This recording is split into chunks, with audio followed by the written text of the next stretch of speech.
Hey, what's going on, welders? Natalia Cortez, Let It Shine Welding. So when do we have to change out our lens, our clear lens in the front of our welding hoods, on the inside of our welding hoods? How do we clean them? With what do we clean them with? So that way we don't scratch them up and give them a longer lifespan. Stick around to the end of the video. Something new that I'm gonna start doing, not on every video, but every other video, is give you guys a golden nugget at the end of the video. A golden nugget in my life span, man. I've been blessed to come across individuals to put me under their wings and guide me through certain things, personal things, in business, in welding, family, you name it, and it's cool, man, that I'm showing you guys this welding stuff.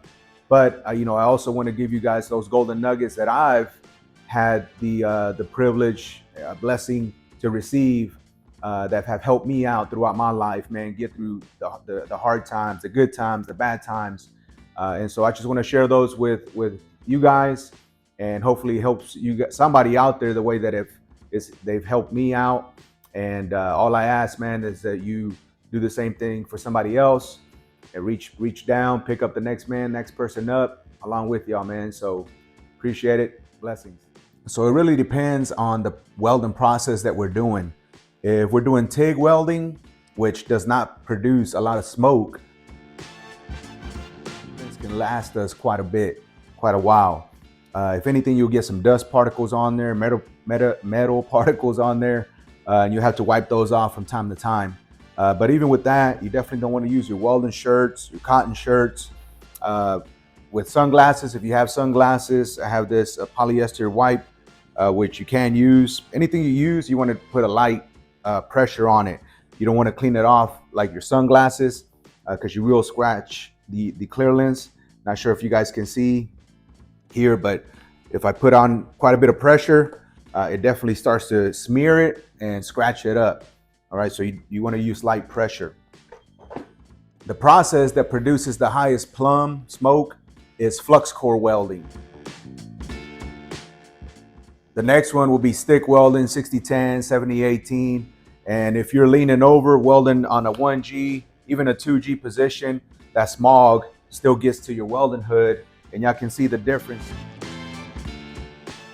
between welding TIG and stick, MIG welding, flux core welding. A lot more sparks onto your welding hood, onto your welding lens.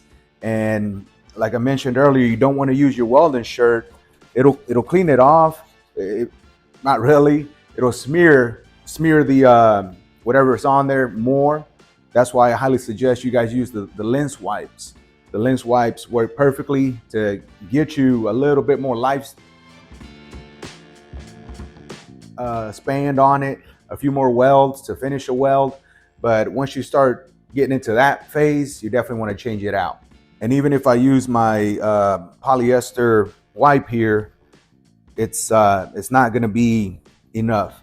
Like I said, it cleans it up just enough so that I can maybe get a few more welds in to finish out my weld if I don't have no more clear lenses, but you don't want to go past that point. Once you get on the inside, same thing. You don't want to use your welding shirt, your cotton shirt. Lens wipe is what's preferred, and light pressure on there. Just to give y'all an example on the lens wipes, it's like almost using glass cleaner.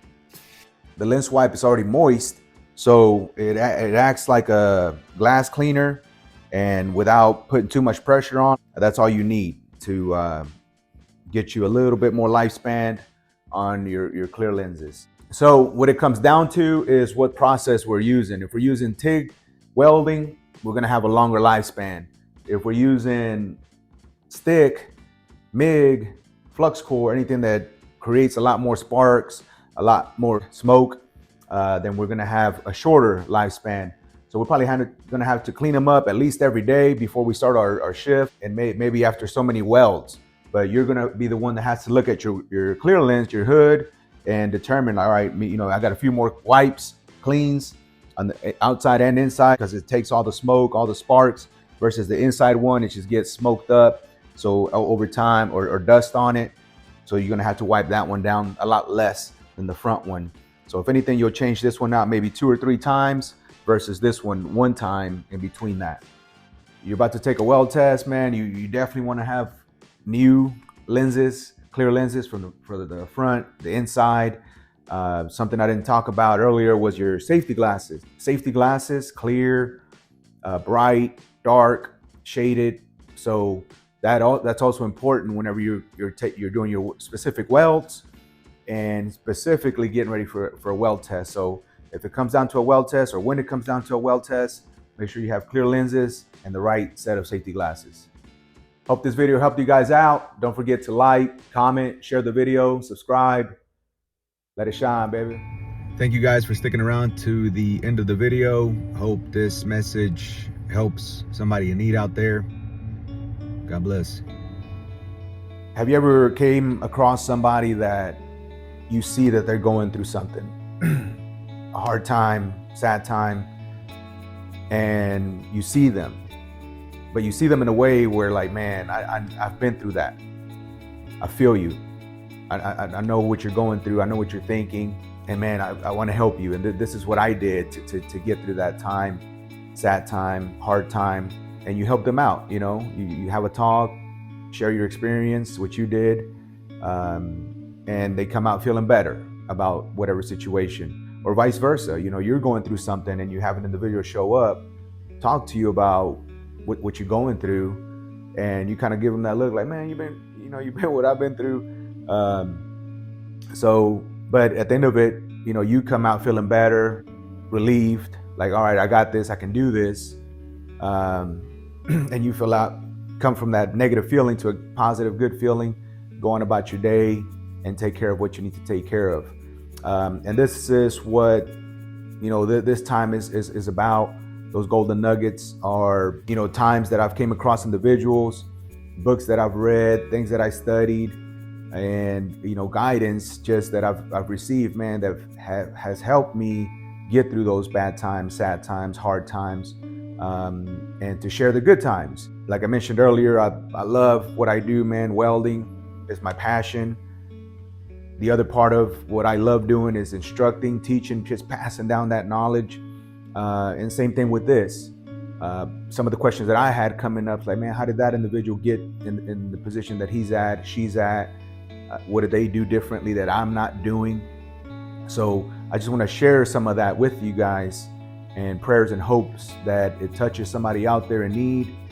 And that's it, man. All I ask is you guys do the same thing. Whenever you're going through those hard times, reach down to grab the next person up, help them up just like you've been helped. Because as you know, we have a mutual friend who talks about this all the time, but you're most qualified in your life to help the person you used to be. And so ironically, God uses your mistakes or your averageness, whatever you think it is, to qualify you to help other people that are just like you. Millet said, we are best suited to help the individuals we used to be. So let's do more of that. So these things that I'm gonna talk about, man, I've heard before from different individuals, books, podcasts, things like that. But recently I came across Myron Golden.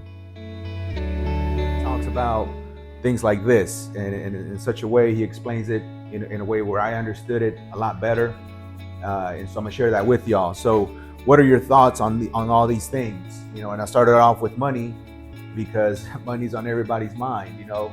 And if you know money, you're constantly thinking about debt or financial freedom, or you need more of it.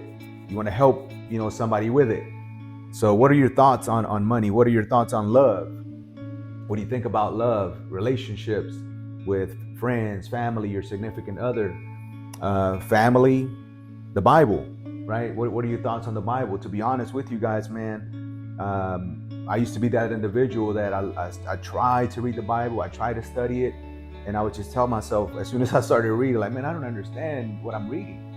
And I would just stop, you know, put the Bible up, tell myself, I don't understand why I'm even bothering, trying.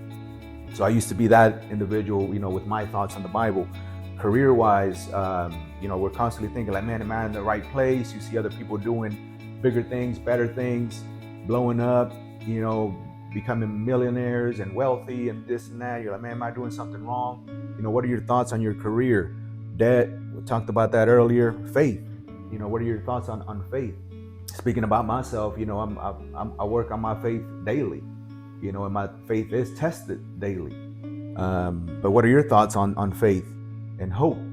Hope. How do you hope for something and keep that strong hope and faith?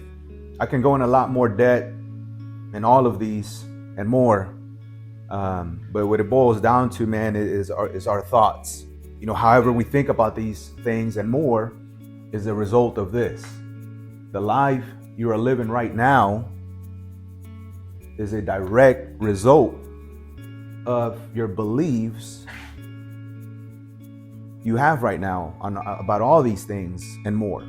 I used to have that mindset of when money came into my thoughts, I'm broke, debt that I got to pay off, thinking about the negative part of money, and just talking about being in debt and in the negative or always struggling, living paycheck to paycheck. That's how I would think and talk. So my life reflected what I was thinking, what I was speaking into existence. Does that make sense? Let me clear it up or give y'all an example real quick. What happens whenever you guys see a vehicle, a car, truck, and you really want it, right? You know the brand, the model, the year, the color, the smell, the surround sound, all of it. You see it, man. You imagine it. You can see yourself in that vehicle, and you imagine yourself constantly driving that vehicle, doing this with that vehicle, giving a ride to whoever, right? And then what do you start seeing out in the roads? That same vehicle, to the T, to the smell. Whenever somebody parks next to you and they open up their door, you get that leather smell, whatever smell, and you're like, man, like, how am I seeing all this now? And that's the same vehicle that I want, and now I'm seeing it here, I'm seeing it there, I'm seeing it everywhere. Well, that explains this. The same thing you think about love, family, the Bible. I can't understand it, so I'm not even going to try. So you're going to see less of the Bible. You're going to see less effort from yourself. But going back to money,